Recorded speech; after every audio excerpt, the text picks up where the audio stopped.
आज की ताजा खबरों के अपडेट में बात करेंगे देश भर की तमाम बड़ी और काम की खबरों की, साथ ही भारत सरकार की ओर से लिए गए कुछ महत्वपूर्ण फैसलों और जारी किए गए कुछ नए नियमों की। इसके अलावा गांव में रहने वाले लोगों को सरकार ने दिया है बड़ा तोहफा, अब मिलेगा ये फायदा। क्या है पूरी खबर बताएंगे आपको इस अपडेट में। साथ ही यहाँ पर बैंक खाताधारकों के लिए आज एक जरूरी और महत्वपूर्ण खबर है, बताएंगे आपको इस अपडेट में। साथ ही यहाँ पर वाहन चालकों के लिए भी आज एक महत्वपूर्ण बड़ी खबर निकल कर आ रही है, बताएंगे आपको इस अपडेट में। साथ ही यहाँ पर कोरोना कर्फ्यू और लॉकडाउन से जुड़ी कुछ महत्वपूर्ण बड़ी खबरें हैं, बताएंगे आपको आगे इस अपडेट में। साथ ही बात करेंगे आज के मौसम समाचारों की, देश के किन किन राज्यों में आज बारिश की है संभावना, देश के किन किन राज्यों में यहाँ पर बाढ़ का है खतरा, बताएंगे आपको इस अपडेट में। साथ ही आज की तमाम बड़ी और काम की खबरों की बात करेंगे इस अपडेट में। मोदी सरकार ने लिए हैं बड़े फैसले, गांव में रहने वाले लोगों को मिलेगा फायदा। मोदी सरकार ने आम आदमी के लिए कुछ बड़े फैसले लिए हैं। पीएम मोदी की अध्यक्षता में हुई कैबिनेट की बैठक में cabinet committee on economic affairs यानी सीईए की मीटिंग हुई। इस मीटिंग में पावर डिस्ट्रीब्यूशन रिफॉर्म को मंजूरी दी गई है। इसके लिए 3.03 लाख करोड़ रुपए मंजूर किए गए हैं। रिफॉर्म से पूरे देश को 24 घंटे बिजली मिलेगी। वहीं देश में गांव-गांव तक इंटरनेट से जोड़ने के लिए भारत सरकार की ओर से ये भारत नेट प्रोजेक्ट के तहत फंड भी यहाँ पर मंजूर किया गया, यानी फंड को मंजूरी यहाँ पर दी गई है। भारत नेट प्रोजेक्ट के लिए 19,000 करोड़ रुपए को आवंटन की मंजूरी मिली है। आपको बता दें कि इस प्रोजेक्ट के जरिए सरकार देश के हर ग्राम पंचायत को ब्रॉडबैंड कनेक्शन से जोड़ रही है। वहीं भारत नेट प्रोजेक्ट के लिए सरकार पहले ही 42,000 करोड़ रुपए जारी कर चुकी है। वहीं अब हुई इस कैबिनेट बैठक में अतिरिक्त 19,000 करोड़ रुपए का फंड जारी किया गया है। इस तरह भारत नेट प्रोजेक्ट के लिए कुल आवंटन राशि 62,000 करोड़ रुपए रखी गई है। चलिए बात करते हैं अगली खबर की। तो भारत में कोरोना वैक्सीन को लेकर अमेरिका की कंपनी जॉनसन एंड जॉनसन का बड़ा ऐलान, अब ट्रायल भी नहीं करना होगा। अमेरिकी कंपनी जॉनसन एंड जॉनसन की ओर से भारत में कोरोना वायरस वैक्सीन आने को लेकर अहम जानकारी दी गई है। मंगलवार को कंपनी ने कहा है कि सिंगल डोज वाली उसकी वैक्सीन जल्द ही भारत में आ सकती है। इसके लिए वो लगातार सरकार के साथ बात कर रही है। वहीं कंपनी की ओर से बताया गया है कि अब उनको भारत में क्लिनिकल ट्रायल की भी जरूरत नहीं है। जॉनसन एंड जॉनसन के भारत के प्रवक्ता ने बताया है कि drug controller general of India DCGI की हालिया घोषणा के अनुसार अब भारत में उस वैक्सीन को यहाँ पर ब्रीसिंग क्लिनिकल ट्रायल यानी नए सिरे से भारत में ट्रायल की जरूरत नहीं है। वही हम भारत सरकार के साथ चर्चा कर रहे हैं और अपनी सिंगल डोज वैक्सीन देने की हमारी क्षमता को बढ़ाने पर भी काम यहाँ पर कर रहे हैं। वही जॉनसन एंड जॉनसन ने भारत में वैक्सीन की जो ट्रायल है उसको शुरू करने के उद्देश्य से अप्रैल में केंद्र सरकार से संपर्क किया था। अब नए नियमों के मुताबिक भारत में वैक्सीन के ट्रायल के लिए अमेरिकी दवा नियामक द्वारा टीके का अप्रूवल अनिवार्य नहीं है। ऐसे में अब उम्मीद है कि जॉनसन एंड जॉनसन की जो वैक्सीन है उसको भारत में जल्द ही उपयोग की मंजूरी मिल सकती है। ऐसा माना जा रहा है कि जॉनसन एंड जॉनसन की कोरोना वैक्सीन जुलाई तक भारत में आ सकती है। चलिए बात करते हैं अगली खबर की। तो प्रधानमंत्री फसल बीमा योजना में ज्यादा से ज्यादा किसानों को जोड़ने के लिए उत्तर प्रदेश की योगी सरकार चलाएगी विशेष अभियान। प्रधानमंत्री फसल बीमा योजना से किसानों को जोड़ने के लिए उत्तर प्रदेश की योगी सरकार एक अभियान शुरू करने जा रही है। साथ ही वैसे ये अभियान 1 जुलाई से शुरू होगा, यानी आज से ये अभियान शुरू होने जा रहा है। राज्य के 75 विकास प्रखंडों पर विशेष केंद्रित रहेगा। वहीं इन प्रखंडों में दलित किसानों की संख्या ज्यादा है, जबकि फसल बीमा योजना में उनकी संख्या कम है। वहीं तीनों कृषि कानूनों के खिलाफ लंबे समय से चल रहे किसान आंदोलन एवं चुनावी राजनीति पर पड़ने वाले असर को कम करने के लिए बीजेपी इससे यहाँ पर किसानों से संपर्क कर एक जरिया किसानों के साथ संपर्क का एक जरिया इसे बना रही है। वही मीडिया रिपोर्ट के मुताबिक केंद्र सरकार ने अलग अलग 8 प्रखंडों की यहाँ पर पहचान की है, जहाँ काफी संख्या में किसानों ने इस योजना के तहत रजिस्ट्रेशन कराया है। वहीं प्रधानमंत्री फसल बीमा योजना के तहत कम रजिस्ट्रेशन वाले प्रखंडों में बहराइच जिले का रकाबगंज और श्रीबस्ती का सीसरे और बालपुरम का यहाँ पर उतरेला और सिद्धार्थनगर का लोटन वगैरह यहाँ पर कुछ ये जगह है जहाँ पर इस योजना में कम यहाँ पर रजिस्ट्रेशन हुआ है। चलिए बात करते हैं अगली खबर की। तो केंद्र सरकार ने पेंशनर की हत्या होने पर पेंशन रोकने वाले कानून में किया है बदलाव।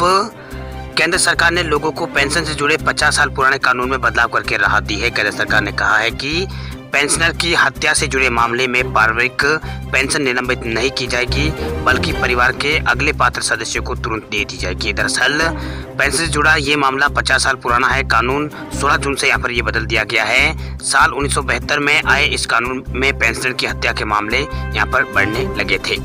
वही लोग अपने ही घर में पेंशन के लिए पति या फिर माँ या फिर बच्चे की हत्या कर रहे थे, जिसकी वजह से सरकार ने पारिवारिक पेंशन में किसी भी तरह के कानूनी फैसले होने तक के लिए निलंबित इसे कर दिया है। वही अगर किसी आरोपी का गुनाह साबित नहीं होता है तो उसकी सजा पूरी हो जाती है तो उसकी पारिवारिक पेंशन फिर से शुरू कर दी जाती थी। लेकिन आरोपी दोषी होने पर पेंशन परिवार को अगले पात्र सदस्य के नाम कर दी जाती थी। लेकिन इस सब प्रक्रिया में काफ़ी समय लगता था, जिससे लोगों को काफ़ी परेशानी झेलनी पड़ती थी, पर अब ऐसा नहीं होगा। केंद्र सरकार ने इस नियम को यहाँ पर बदल दिया है। वहीं कार्मिक मंत्रालय ने अपना आदेश जारी करते हुए कहा है कि परिवार के सदस्य को पारिवारिक पेंशन नहीं देना गलत है। वहीं कानूनी कार्रवाई को अंतिम रूप देने में लंबा समय लगता है, जिसकी वजह से बच्चों और परिवार के बाकी पात्र सदस्यों को पेंशन न मिलने से आर्थिक दिक्कतों का सामना करना पड़ता है। नए नियमों के मुताबिक ऐसे मामलों में जहां पारिवारिक पेंशन प्राप्त करने के लिए पात्र व्यक्ति पर सरकारी कर्मचारी की हत्या करने या फिर ऐसे अपराध करने के लिए उकसाने का आरोप लगाया जाता है, उस पर परिवार पेंशन का भुगतान निलंबित रहेगा। लेकिन इस संबंध में आपराधिक कार्रवाई समाप्त होने तक परिवार के अन्य पात्र सदस्यों को पारिवारिक पेंशन की अनुमति दी जाएगी। अब बात करते हैं अगली खबर की। तो कोरोना से मौत पर परिजनों को देना होगा मुआवजा, सरकार को तय करे रकम। सुप्रीम कोर्ट ने दिया है बड़ा आदेश। सुप्रीम कोर्ट ने बुधवार को एक अहम फैसला सुनाते हुए निर्देश दिया है कि जिनकी मौत कोरोना से हुई है, सरकार उनके परिजनों को मुआवजा दे। हालांकि ये मुआवजा कितना होना चाहिए, ये सरकार को तय करे। वही सुप्रीम कोर्ट ने यह भी माना है कि कोरोना से हुई मौतों पर 4 लाख का मुआवजा नहीं दिया जा सकता है। वही सुप्रीम कोर्ट में एक याचिका दायर की गई थी, जिसमें याचिकाकर्ता चाहते थे कि सरकार कोविड से हुई मौतों पर हर परिवार को मुआवजा यहाँ पर दे। वही सुप्रीम कोर्ट में जस्टिस अशोक भूषण की बेंच ने अपने फैसले में साफ कर दिया है कि सरकार का मुआवजा देने का पूरा हक बनता है, क्योंकि कोविड एक महामारी है। वही डिजास्टर मैनेजमेंट एक्ट के सेक्शन 12 में सरकार के पास इसको लेकर अधिकार है, जिसका सरकार इस्तेमाल कर सकती है। इसको लेकर सुप्रीम कोर्ट ने सरकार को सीधे आदेश दिया है कि यहाँ पर सीधा आदेश दिया है। साथ ही डिजास्टर मैनेजमेंट अथॉरिटी को 6 हफ्तों का समय दिया है, जिसमें मुआवजे की कैलकुलेशन और एक आंकड़ा निकालकर कोर्ट को देना है। वही कोर्ट ने साफ कर दिया है कि वो मुआवजे की रकम तय नहीं कर सकते हैं। वही सुप्रीम कोर्ट ने डेथ सर्टिफिकेट पर भी सरकार को आदेश दिया है कि 6 महीनों के लिए नई गाइडलाइन को लेकर आए। वही उन गाइडलाइन में मौतों की वजह और कोविड किस वजह से मौत हुई है, ये सारी डिटेल उसमें देनी होगी। वही नई गाइडलाइन के बाद मौजूदा डेथ सर्टिफिकेट को चेंज कराने के लिए परिजन सरकार को अप्रोच कर सकते हैं। वही सुप्रीम कोर्ट ने एक तरह की नाराजगी भी जताई गई है कि सरकार फंड न होने की वजह का हवाला नहीं दे सकती है। वही किसी तरीके से सरकार को एक कैलकुलेशन निकालनी है और लेकर आना है। वही अभी तक कोरोना से लगभग भारत में 4 लाख मौतें हुई है। ऐसे में जाहिर है कि 4 लाख परिवारों के लिए ये राहत की खबर है। वही सरकार के सामने 4 लाख परिवारों को मुआवजा देने की बात है। ऐसे में ये छोटी रकम नहीं है। ऐसे में अब सरकार के सामने सुप्रीम कोर्ट में एक रिव्यू पिटीशन फाइल करने का ऑप्शन है। लेकिन बुधवार का फैसला देखें तो सरकार के पास 6 हफ्तों का समय मुआवजे की रकम तय करने का है। इसके अलावा सरकार के पास सुप्रीम कोर्ट के बाकी निर्देशों का मानने के लिए भी 6 महीनों का समय है। इस बीच क्या कुछ होता है तो ये सरकार के ऊपर यहाँ पर डिपेंड करता है। सरकार सुप्रीम कोर्ट के अप्रोच कर सकती है, ये रिव्यू पिटीशन दायर कर सकती है। ये बात देखने की बात यहाँ पर होगी। चलिए बात कर लेते हैं आज के ताज़ा मौसम समाचारों की। तो मानसून के मौसम में लू और गर्मी, दिल्ली में 43 डिग्री तक पहुंचेगा पारा, यह अलर्ट हुआ है जारी। पिछले कई दिनों से दिल्ली में गर्मी बढ़ती जा रही है, लेकिन अभी भी दिल्ली वासियों को गर्मी से राहत मिलती नहीं दिखाई दे रही है। बेसब्री से मानसून की राह देख रहे दिल्ली वालों को लू और बढ़ती गर्मी का सामना करना पड़ रहा है। वही मौसम विभाग के मुताबिक आज भी राष्ट्रीय राजधानी के लोगों को अधिक गर्मी झेलनी पड़ सकती है।